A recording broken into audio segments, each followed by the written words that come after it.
नमस्कार, times now Bharat पर आपका स्वागत है। आपके साथ मैं हूं राकेश पांडे। शाम के 5 बजने वाले हैं। वक्त हो गया है देश के सबसे पसंदीदा डिबेट शो राष्ट्रवाद का। राष्ट्रवाद यानी देश से बढ़कर कुछ नहीं। मथुरा श्री कृष्ण जन्मभूमि विवाद में इलाहाबाद हाईकोर्ट के फैसले से हिंदू पक्ष की बड़ी जीत हुई। वहीं मुस्लिम पक्ष को झटका भी लगा है। हाईकोर्ट ने वर्शिप एक्ट, वक्फ एक्ट समेत मुस्लिम पक्ष की तमाम दलीलों को खारिज कर दिया। वहीं कोर्ट ने हिंदू पक्ष की सभी 18 याचिकाओं को सुनने योग्य बता दिया, जिसका मुस्लिम पक्ष विरोध कर रहा था। सवाल है कि हाईकोर्ट के फैसले के मायने क्या है। सवाल यह भी कि क्या कोर्ट के फैसले से भव्य कृष्ण धाम बनने का रास्ता साफ हो गया है। सवाल यह भी है कि मुस्लिम पक्ष आगे क्या करेगा। आज इसी मुद्दे पर डिबेट, लेकिन पहले एक रिपोर्ट देखिए।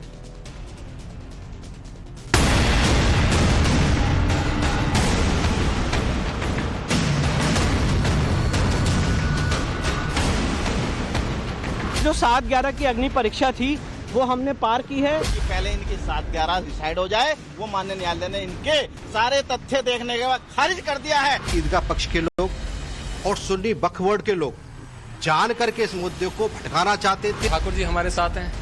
सत्य को सांच को आँच नहीं, जैसे अभी वकील साहब ने बताया कि सत्य तो सबके सामने आ ही जाएगा। अब शुरुआत हुई है, तो आगे देखिए अब क्या क्या होता है। और दूध का दूध पानी का पानी होगा। आज सनातन संस्कृति की जीत हुई है। अगर मुस्लिम पक्ष इस आदेश को चुनौती देता है तो हम सुप्रीम कोर्ट के सामने अपना पक्ष रखेंगे। भगवान श्री कृष्ण के भक्तों के लिए आज का दिन बेहद खास है, क्योंकि आज इलाहाबाद हाईकोर्ट में हिंदू पक्ष की बहुत बड़ी जीत हुई।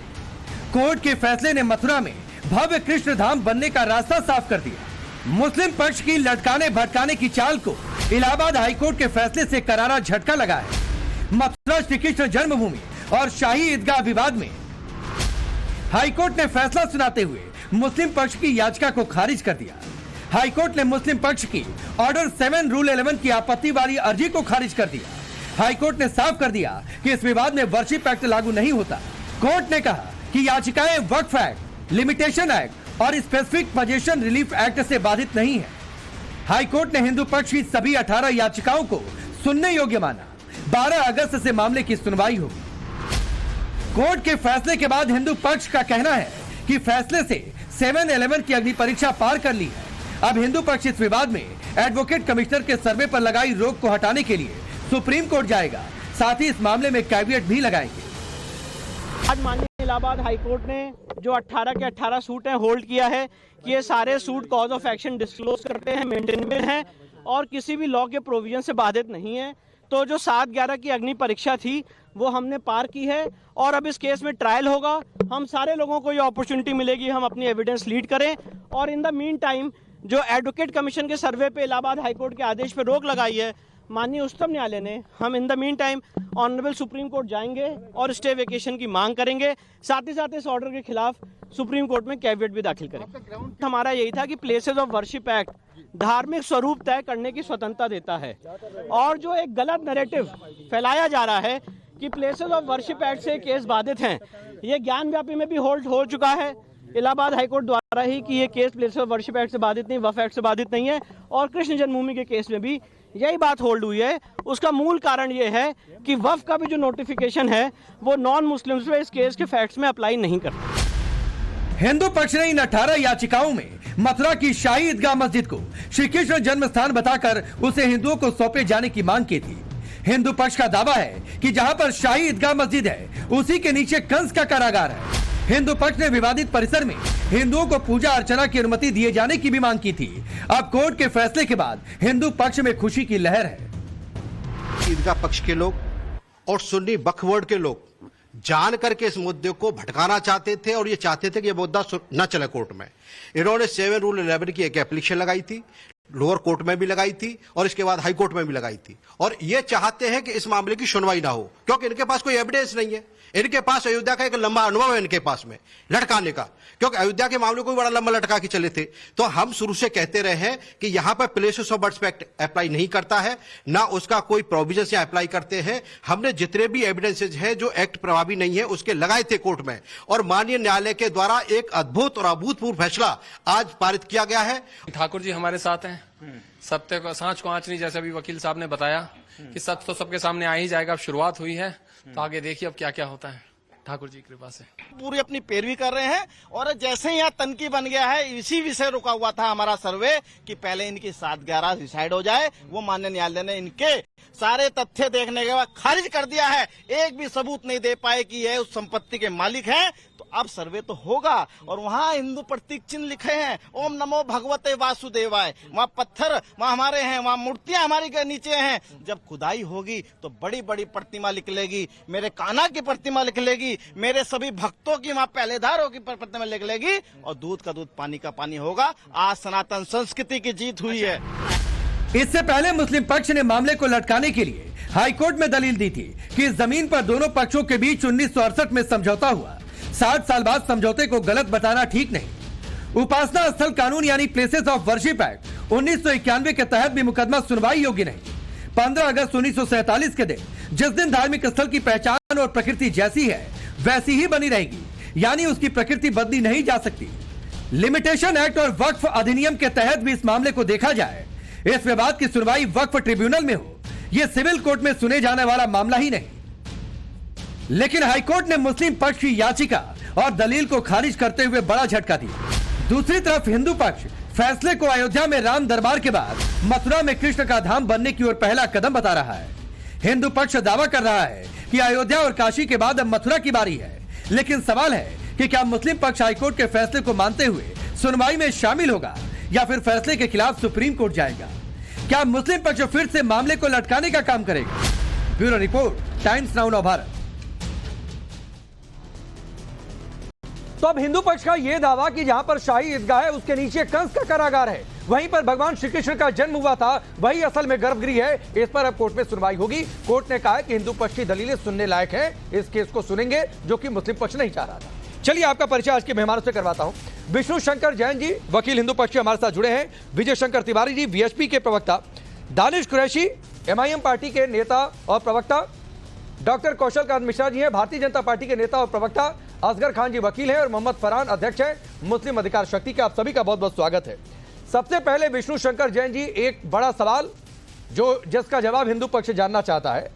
आज हाई कोर्ट का फैसला और उस फैसले से भव्य कृष्ण धाम बन जाए, इसकी उम्मीदें कितनी प्रबल हो गई हैं, ये जरा उन लोगों को बताइए जो इस फैसले को जीत के तौर पर देख रहे हैं, यानी हिंदू पक्ष के लिए। देखिए 25 सितंबर 2020 को पहला केस मैंने इसमें डाला था मथुरा के सिविल कोर्ट में, और पिछले 4 साल से हम सारे लोग संघर्षरत हैं। ये मांग कर रहे हैं कि जो कृष्ण भगवान का मुख्य मेन स्थान है, जहाँ पे गलत ढंग से शाही ईदगाह मस्जिद बनाई गई है, ये अतिक्रमण है और 13.37 एकड़ जमीन भगवान कृष्ण में निहित है। वही उसके वहाँ के देवता हैं, वही वहाँ पे विराजमान है और गलत ढंग से यहाँ पे मस्जिद बनाई गई है। इसके लिए लंबी सुनवाई हुई इलाहाबाद हाईकोर्ट में। इलाहाबाद हाईकोर्ट ने, मैं बताना चाहता हूँ, इस मामले का ओरिजिनल ट्रायल स्वयं अपने पास मंगाया ओरिजिनल ट्रायल करने के लिए, और इलाहाबाद हाईकोर्ट में 4 महीने की लंबी सुनवाई हुई। जो शाही ईदगाह मस्जिद ने एक इसमें ऑब्जेक्शन उठाया था कि ये सारे केसेस मेंटेनेबल नहीं है, प्लेसेस ऑफ वर्शिप एक्ट से बाधित हैं, वक्फ एक्ट से बाधित हैं, लिमिटेशन एक्ट से बाधित हैं, क्योंकि कॉम्प्रोमाइज उनका कहना था 1968 में हुआ है, इतने दिनों बाद कोर्ट में कैसे आ सकते हैं, इसका कोई लीगल बेसिस नहीं है। ये सारी बातें 5 कानून को साइड करते हुए उन्होंने इलाहाबाद हाईकोर्ट में ऑर्डर 7 रूल 11 की एप्लीकेशन लगाई थी, और आज उन 5 कानून को जो उन्होंने साइड किया था कोर्ट के सामने, कोर्ट ने उनकी एप्लीकेशन रिजेक्ट कर दी और कोर्ट ने ये होल्ड किया है, माननीय इलाहाबाद हाईकोर्ट ने, honourable mister justice Mayank Kumar Jain साहब ने, और ये होल्ड किया है कि ये केस मेंटेनेबल है और चलने लायक योग्य है, पोषणीय है। और सबसे महत्वपूर्ण बात है इसमें, हमारे जो बेसिक फैक्ट्स थे वो यही थे कि प्लेसेस ऑफ वर्शिप एक्ट धार्मिक स्वरूप तय करने की स्वतंत्रता देता है। ज्ञान व्यापी के केस में भी 19 दिसंबर को ऐसा हम जजमेंट लेके आए थे और ये होल्ड किया गया था।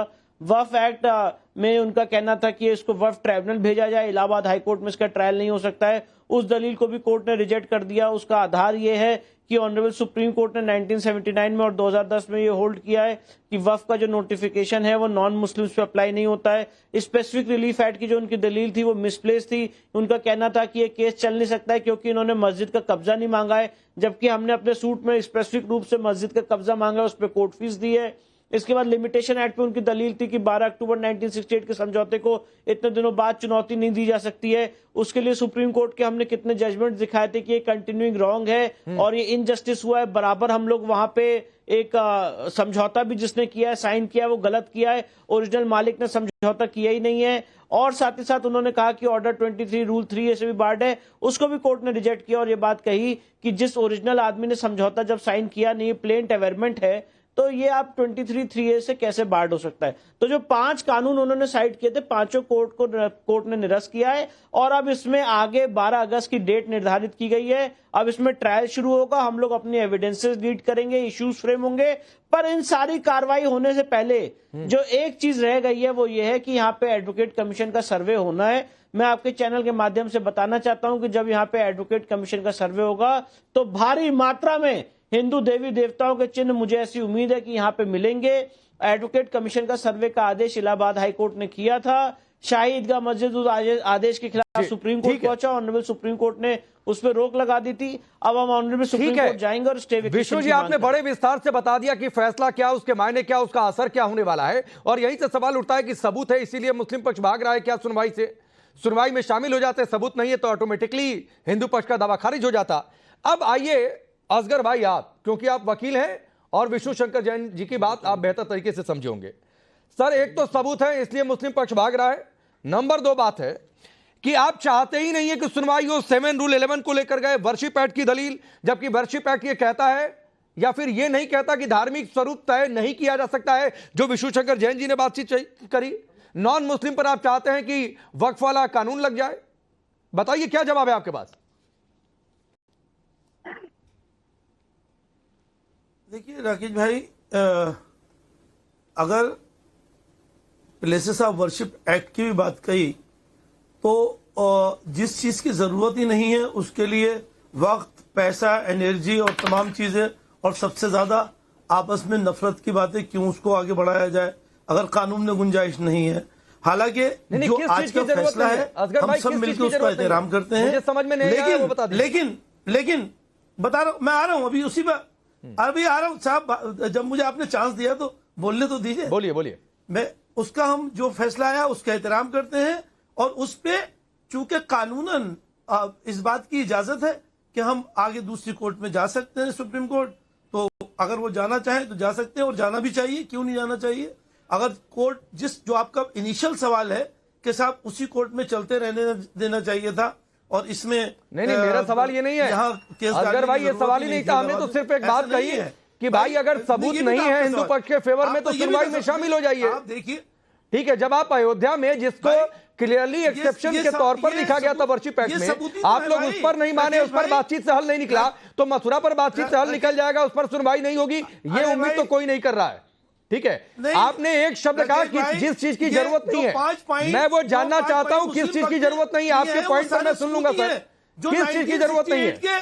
सुलह की बात की है, उसको 3 साल में चैलेंज करना चाहिए था। अगर आपने 3 साल में चैलेंज नहीं किया है, अरे सर वो सुलह ही गलत है भाई, वो टाइम, वो सुलह ही गलत है। सुलह उस आदमी ने किया जिसको अधिकारी नहीं है। अरे सुलह सही है या, अरे भाई सही है या गलत है? आप उसको आज चैलेंज क्यों कर रहे हैं?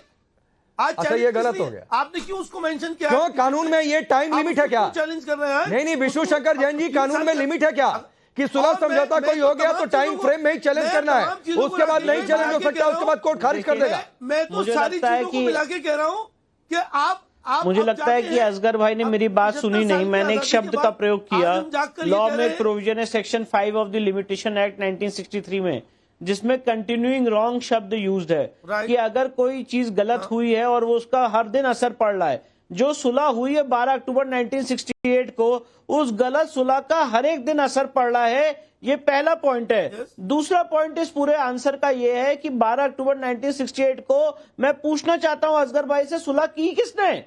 श्री कृष्ण जन्मभूमि ट्रस्ट ने कोई पेपर साइन नहीं किया है राकेश जी। जो पेपर साइन किया है वो शाही ईदगाह मस्जिद और श्री कृष्ण जन्मभूमि सेवा संघ के बीच में हुआ है। वो इल्लीगल समझौता है और भगवान की संपत्ति के साथ समझौता नहीं किया जा सकता है। हिंदू शास्त्रिक नियम है, once a temple always a temple. अगर एक बार कौन से वैलिड डॉक्यूमेंट विराजमान हो जाती है तो समय के अंत तक देवता की रहती है। इसलिए पॉइंट ये है कि आप यहाँ पे लिमिटेशन एक्ट की बात कर रहे हैं। राकेश जी, लिमिटेशन एक्ट का पॉइंट शाहिद मस्जिद ने कोर्ट के सामने उठाया था और आज उसको ऑनरेबल इलाहाबाद हाईकोर्ट ने डिटेल देने के बाद खारिज कर दिया। ऑनरशिप उसके बाद अगर आप सुनना चाहते हैं तो मैं क्या कर सकता हूं? कोर्ट में नहीं किए।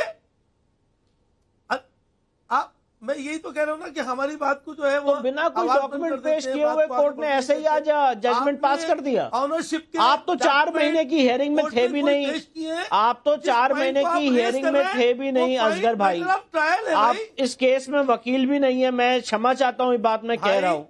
आप इस केस में लॉयर भी नहीं है, आपने 4 महीने की हियरिंग में पार्टिसिपेट नहीं किया। कोर्ट में आपके वकीलों ने क्या फैक्ट्स रखे हैं, क्या एफिडेविट है, क्या डॉक्यूमेंट्स हैं, आपने उसका अवलोकन भी नहीं किया है। और उसके बाद अगर आप चैनल पे आके एक ऐसी बात कहना चाहते हैं कि हमने क्या डॉक्यूमेंट्स दिए, आपने 18 सूट्स में गारंटी कहता हूं। अच्छा, मैं एक चीज पूछ लेता हूँ, एक चीज मैं पूछ लेता हूँ विष्णु जी, एक चीज मैं असगर भाई से पूछ लेता हूँ, फिर मैं बाकी मेहमानों का रुख करूंगा। असगर भाई, आप वकील हैं, कानूनी दांवपेच आप मुझसे बेहतर समझेंगे किसी भी हाल में। मुझे एक चीज बता दीजिए असगर भाई, क्या ये संभव है? सुनिए सर, सुन लीजिए, आप ही से पूछ रहा हूं, क्या ये संभव है कि आपकी जमीन का टैक्स मैं भरूं या मेरी जमीन का टैक्स आप भर दें? जिसकी जमीन वो टैक्स भरेगा। तो भाई जो विवादित स्थल है जिसको लेकर मामला कोर्ट में है, सुनिए सर, उसका टैक्स किसने दिया वो तो साबित हो जाएगा कोर्ट में, वो साबित हो जाएगा कोर्ट में, और शायद आसानी से साबित हो जाए। जो विष्णु शंकर जैन जिसका दावा कर रहे हैं, इसकी आप भाग रहे हैं सुनवाई से। जो चीजें मैटर ऑफ ट्रायल है, आप सारी चीजें यही डिसाइड कराना चाह रहे हैं। ठीक है, आप जो मैटर ऑफ ट्रायल है उनको, आप सारी चीजों को आप यही के यही नहीं, मैं यहाँ थोड़े नहीं कुछ करना चाह रहा हूँ। मैं तो बस जो फैक्ट है वो सामने रख रहा हूँ असगर भाई, जो फैक्ट है वो सामने रख रहा हूँ, सिर्फ अपने मन से कुछ भी नहीं कह रहा हूँ। चलिए दानिश कुरैशी, रुक जाइए सर, एक एक टिप्पणी जल्दी से मैं बाकी मेहमानों का ले लूं। आप दोनों लोग वकील थे, इसलिए मैं शुरुआत आपसे किया। बता नहीं रहे कि आप कौन से, आपने आपके कौन तो सर आपको क्यों विष्णु जी बताएंगे? भाई आप जाइए मुस्लिम पक्ष से कहिए कि हमको वकील बना दो, आप अदालत में जाइए, वो वहां पर सबूत रखेंगे। किस लिए बैठे? बिना सबूत का अदालत थोड़ी नहीं फैसला देगी। फिर हमसे क्यों पूछ रहे हैं आपके क्या है हमारे पास? हमारे पास। अच्छा चलिए, रुक जाइए, रुकिए। दानिश कुरैशी, विवादित स्थल का टैक्स जो है जन्मभूमि समिति ने दिया है। खतौनी ये कहती है कि विवादित स्थल पर जन्मभूमि का मालिकाना हक है। कुछ एक आपके पक्ष से लोगों ने भी कह दिया है कि औरंगजेब के पहले तो शाही ईदगाह थी ही नहीं, अस्तित्व ही नहीं था। कई सारे डॉक्यूमेंट है जो साबित कर रहे हैं कि औरंगजेब ने मंदिर को तोड़वाया था, केशवदेव मंदिर को। फिर भी उसके बाद इस तरीके की जिद, चलिए ठीक है जिद भी, लेकिन सुनवाई से भागना। देखिए, सबसे पहले आप सुन लीजिए कि वहां कोई विवाद नहीं है, वो ईदगाह है और ईदगाह ही रहेगी इंशाल्लाह सुबह क़यामत तक की लगा रह गई। दूसरे नंबर की बात, आज जो फैसला आया है इस पे मैंने शब्द इसलिए हूं कि अगर मैं ये कहता हूं कि ज्ञान व्यापी के मामले में तहखाने का पोजीशन दिया गया, तो मुझे ये बताइए बाबरी मस्जिद में उसका पोजीशन मुसलमानों को 1949 में क्यों नहीं दिया गया? अगर वहां वो गलत थे तो फिर यहाँ ये सही कैसे? और क्या आपकी आवाज कट गई थी दानिश भाई? देखिए एक बार फिर से रिपीट कर दीजिए, क्या बाबरी वाली लाइन कटेगी? आप तो कट गई थी सर, नेटवर्क की दिक्कत है भाई। आप तो आवाज ही कटेगी। नहीं, आवाज काटनी होती है और कट रही होती है, तो मैं दोबारा आपसे पूछता नहीं। तो ये विक्टिम कार्ड मत खेलिए जो आप लोग बार बार करते हैं, और बाबरी का नाम ले लेकर बार बार आप सोचते हैं कि हम ये साबित कर देंगे कि हम ही सबसे बड़े ठेकेदार हैं। तो वाली तर्क छोड़ दीजिए सर प्लीज। पक्षकार बन जाइए। नहीं, मैं कोई पक्षकार नहीं बन रहा हूँ। मैंने इसीलिए पूछा कि आपने बाबरी वाली लाइन क्या बोली, फिर से रिपीट कर दीजिए। सुनिए पांडे जी, सुनिए, आप अगर पक्षकार नहीं है तो तमाम पैनलिस्टों को उनकी बात करने के लिए कहिए। आप पक्षकार मत बनो, आप पक्षकार है नहीं, सवाल पूछना पक्षकार हो जाता है। तो सर आप विक्टिम कार्ड मत खेलिए ना दानिश भाई, जो सवाल पूछा उसके जवाब दीजिए। आपकी एक लाइन कट गई थी, मैंने कहा रिपीट कर दीजिए, आपको उसमें भी दिक्कत हो गई है। मैं आपको सुनिए, सवाल पांडे जी ये होना चाहिए कि भाई विष्णु शंकर जैन से आप पूछेंगे। नहीं, दानिश कुरैशी आप सवाल मत तय करिए भाई, आप मेरा सवाल आप नहीं तय करेंगे। दानिश कुरैशी आप मेरा सवाल तय नहीं करेंगे कि मैं विष्णु शंकर जैन से आपसे क्या पूछूंगा। तो फिर मुझे समझ में आएगा ना। नहीं, मैं किसी से, अरे मेरा सवाल क्या होगा, ये एमआईएम पार्टी थोड़ी नहीं तय करेगी, दानिश कुरैशी थोड़ी नहीं तय करेंगे। अरे तो आप थोड़ा ही क्या करेंगे कि क्या विवादित है और क्यों विवादित है? क्या चीज? मैं तो फैक्ट कर रहा हूं दानिश कुरैशी, मैंने तय करने की बात थोड़ी नहीं कही। आप इतना बौखला रहे हैं, मुझे पता है क्यों बौखला रहे हैं। नहीं करेंगे ना आप बाबरी लाइन, आप क्यों बोलेंगे विवादित है? मतलब कैसे विवादित है? विवादित कोर्ट में मामला है तो विवादित है। अरे कोर्ट में मामला है तो विवादित है। आपको इतनी बात समझ में नहीं है दानिश कुरैशी, अगर आपको इतनी बात नहीं समझ में आती है तो उसका कुछ नहीं हो सकता है। आपकी सोच आपको मुबारक हो, आपकी सोच आपको मुबारक हो दानिश कुरैशी। एक लाइन में सुनिए, चलिए मैं आगे बढ़ रहा हूं। कौशल कांत भाई, ये बाबरी वाला रोना फिर से रोया जाएगा जिस तरीके से ये बात जिक्र कर रहे हैं। मैंने सिर्फ इतना पूछा था कि रिपीट कर दीजिए लाइन, बौखलाहट इनकी खुलकर सामने आ गई। रुकिए सर प्लीज, छोड़ दीजिए, ये रोना छोड़ दीजिए आप। नहीं, मैं बिल्कुल तो नहीं रो रहा हूं। कौशल कांत जी, आप लोग इस मैटर को कैसे टैकल करेंगे सरकार के स्तर पर, जल्दी? देखिए राकेश जी, सबसे पहले तो मैं देशवासियों को और विष्णु शंकर जैन जी को हाई कोर्ट में जो इनके फेवर में फैसला आया उसके लिए बहुत बहुत बधाई देना चाहता हूं। और मैं सिर्फ ये कह सकता हूं कि सत्य परेशान हो सकता है, पराजित नहीं हो सकता। भारतीय जनता पार्टी सत्य के साथ खड़ी है, संविधान के साथ खड़ी है। कोर्ट का जो भी जजमेंट आएगा भारतीय जनता पार्टी उसके साथ चट्टान की तरह खड़ी है। और मैं सिर्फ देशवासियों को बधाई देना चाहता हूं। और जहां तक रही एक और हकीकत बताना चाहता हूं कि भारतवर्ष दानिश भाई एक ऐसा देश है जो हिंदू बाहुल्य देश है, पर वहां पर मस्जिदों का नंबर मंदिर से ज्यादा है। एनएसएसओ का सर्वे देख लीजिए 2019 का, जिसमें 7 लाख मस्जिदें हैं और 5 लाख मंदिर है। और अगर उस पर भी डाउट है आपको तो registrar general of census India की रिपोर्ट 2011 की देख लीजिए, उसमें भी मस्जिदों का नंबर मंदिरों से ज्यादा है। तो मंदिर मस्जिद से ऊपर उठिए, संविधान के साथ रहिए। जो हाईकोर्ट का फैसला आया है उसको एक्सेप्ट करना चाहिए। आप देखिए राम मंदिर में राम मंदिर में जो पक्षकार थे वो आज राम मंदिर के साथ खड़े हैं। मुझे लगता है कि देश के भाईचारे को बने रहने के लिए उस पर राजनीति ना करते हुए, और राजनीति करने वाला इंडी गठबंधन का कोई भी दल आज यहाँ से गायब है क्योंकि वो तुष्टिकरण की राजनीति करते हैं। ठीक है कौशल भाई, और देखिए दानिश भाई आप बोलिएगा, मैं एक एक टिप्पणी, बाकी 2 मेहमान बचे हैं उनसे ले लूं, फिर तुरंत आपके पास आ जाऊंगा। फरहान भाई आपको 30 सेकंड देता हूं और मेरा सवाल बहुत सीधा सा है। एक हिंदू पक्ष की आस्था है कि वो मस्जिद के नीचे वो कंस का कारागार हो सकता है। हिंदू पक्ष की आस्था यह है कि आगरा की जो जामा मस्जिद है उसकी सीढ़ियों में केशव देव की प्राचीन प्रतिमा है, उसको खोदकर निकाल दीजिए, हम लेकर चले आएंगे। आपको लगता है कि यह दावा गलत है तो उसका सिंपल सा डेमोक्रेटिक उसका सॉल्यूशन यह है कि कोर्ट में सुनवाई हो जाए, दोनों पक्ष अपनी अपनी बात सबूत रख दें, तय हो जाएगा। इससे भागने की जरूरत क्यों है? देखिए राकेश भाई, एक बात जो सुबह से चल रही है, आपने भी कई बार दोहराया और तमाम और लोग इस चीज को दोहरा रहे हैं कि अब कृष्ण धाम बनने का रास्ता साफ हो गया है। क्या मथुरा में कृष्ण धाम नहीं बना हुआ है? तो लोग जो हिंदू धर्म के लोग हैं वो दर्शन कहाँ करने जाते हैं, एक विषय इस बात का है।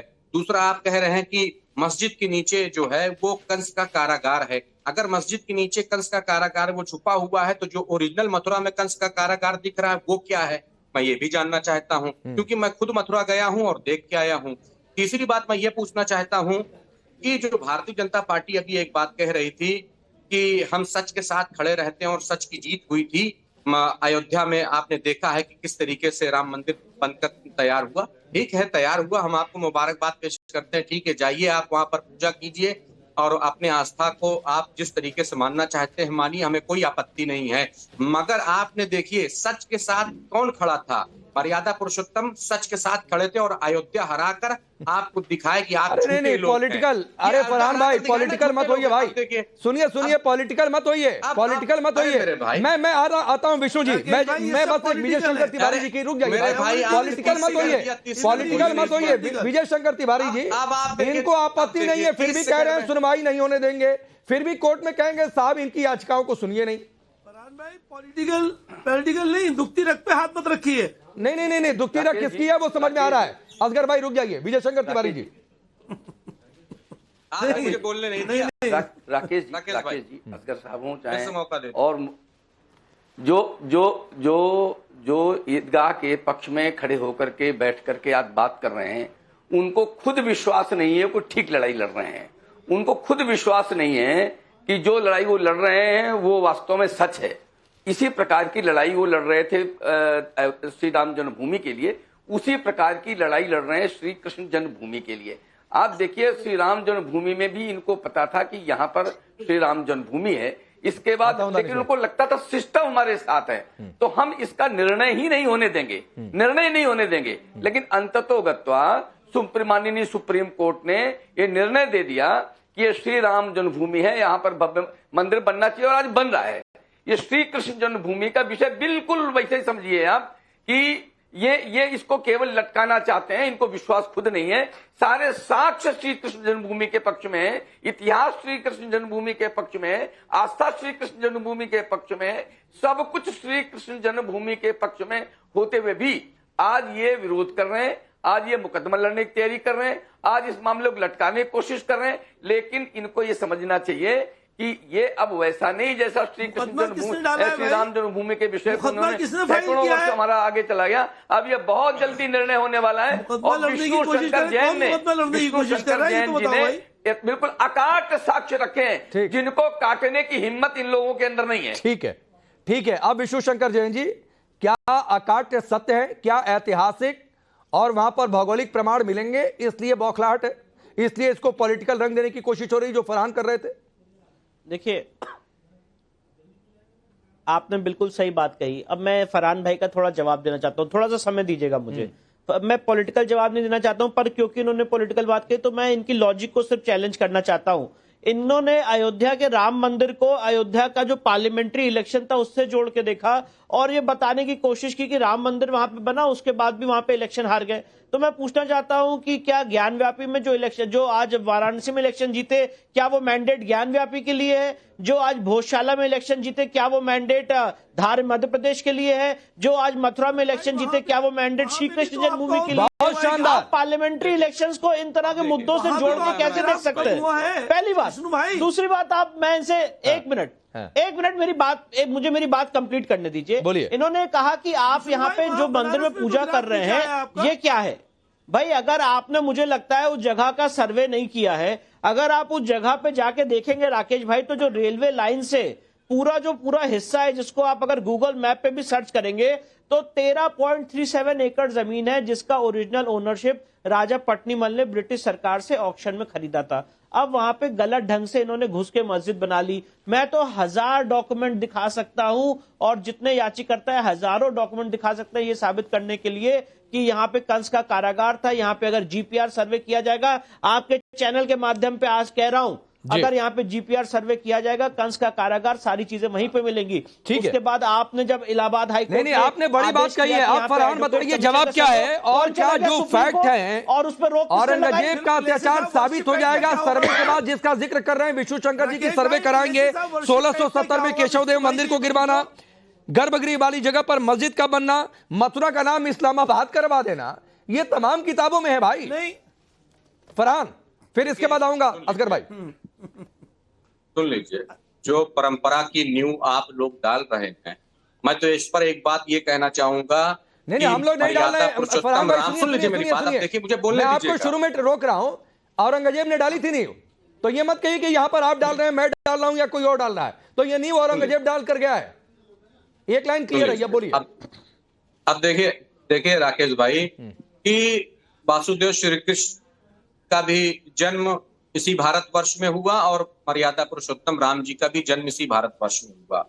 एक द्वापर में आए, एक त्रेता में, यही है ना सत्य। नहीं, आपने जो पॉलिटिकल लाइन फरहान आपने बोली थी, पॉलिटिकल डिबेट नहीं थी, उसके बावजूद आपने बोली, तो दीजिए ना विष्णु शंकर जैन का जवाब कि वाराणसी में अगर बीजेपी जीती तो आप ज्ञानवापी पर सरेंडर कर रहे हैं, बोल रहे हैं कि दे दीजिए।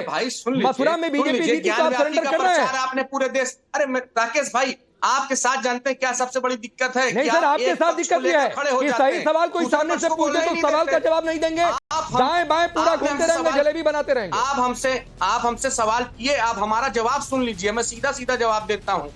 मैं तो सोच रहा था थोड़ा सा आपको और बताता, मगर आप सीधा सुनना चाहते हैं, सुन लीजिए। पूरे देश में प्रचार भारतीय जनता पार्टी ने राम मंदिर का किया था और आपका टीवी चैनल। अरे सर, तो ये इसका भी जवाब ये है, सुनिए, मेरे पास वक्त नहीं है डिबेट को आगे बढ़ाता। इसका भी जवाब ये है कि अयोध्या शहर जहां पर मंदिर है वहां पर बीजेपी हारी नहीं, वहां पर उस इलाके में बीजेपी जीती।